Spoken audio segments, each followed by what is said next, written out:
देश में कोरोना की तीसरी लहर के खतरे के बीच कई राज्यों में फिर से स्कूल खोल दिए गए हैं और कई राज्यों में स्कूल खोलने की तैयारियां की जा रही हैं। दरअसल हाल ही में आईसीएमआर के डीजी डॉक्टर बलराम भार्गव ने स्कूल खोलने की पैरवी की। स्वास्थ्य मंत्रालय की प्रेस कॉन्फ्रेंस के दौरान चौथे सीरो सर्वे की जानकारी देते हुए डॉक्टर भार्गव ने स्कूल खोलने को लेकर जब सवाल पूछा गया तो कहा, शुरुआत में प्राइमरी स्कूल खोले जा सकते हैं क्योंकि छोटे बच्चों में एडल्ट की तुलना में संक्रमण होने का खतरा कम है। उन्होंने कहा, यूरोप के कई देशों ने कोरोना के बढ़ते मामलों के बीच भी प्राइमरी स्कूल को खोल रखा था और उन्हें बंद नहीं किया गया। गौरतलब है कि एम्स के निदेशक डॉक्टर रणदीप गुलेरिया भी यह बात कह चुके हैं कि जिन इलाकों में कोरोना पॉजिटिविटी रेट 5% से कम है, वहां स्कूलों को फिर से खोलने पर विचार करना चाहिए। लेकिन इस बात को सुनकर अभिभावक डरे हुए हैं। अभिभावक इसलिए डरे हुए हैं क्योंकि बच्चों के लिए अभी तक कोई वैक्सीन भी नहीं आई है और बच्चे पूरी तरीके से कोरोना गाइडलाइंस की पालना भी नहीं कर पाते हैं। दूसरी तरफ विशेषज्ञ भी इस बात को कह चुके हैं कि कोरोना की तीसरी लहर में बच्चों पर असर देखने को मिलेगा।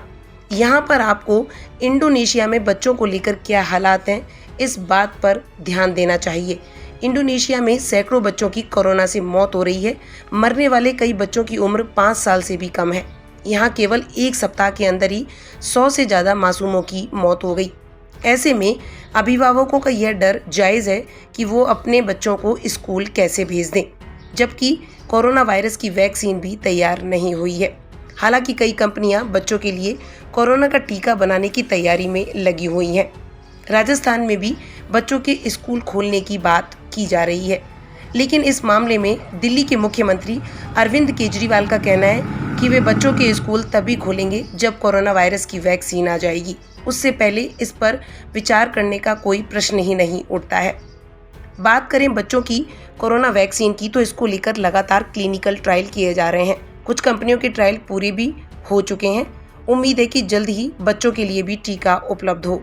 आपको बता दें कि एम्स के निदेशक डॉक्टर रणदीप गुलेरिया ने हाल ही में ये बात बताई थी कि भारत बायोटेक की कोवैक्सीन बच्चों पर ट्रायल कर रहा है और सितंबर तक इसके नतीजे आने की उम्मीद है।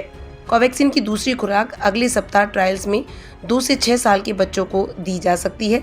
दिल्ली एम्स में 6 से 12 साल की उम्र के बच्चों को कोवैक्सीन की दूसरी खुराक पहले ही दी जा चुकी है।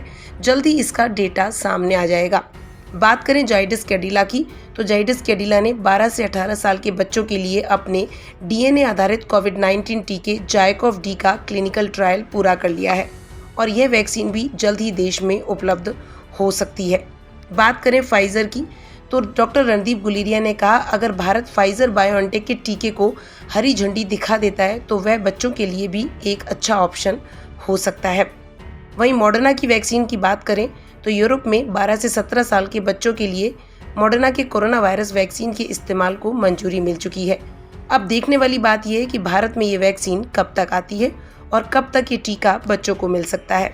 आपको बताते चलें कि दुनिया भर में कोरोना वायरस के मामले लगातार बढ़ रहे हैं। दुनिया भर में 19.40 करोड़ से अधिक लोग कोरोना की चपेट में आ चुके हैं।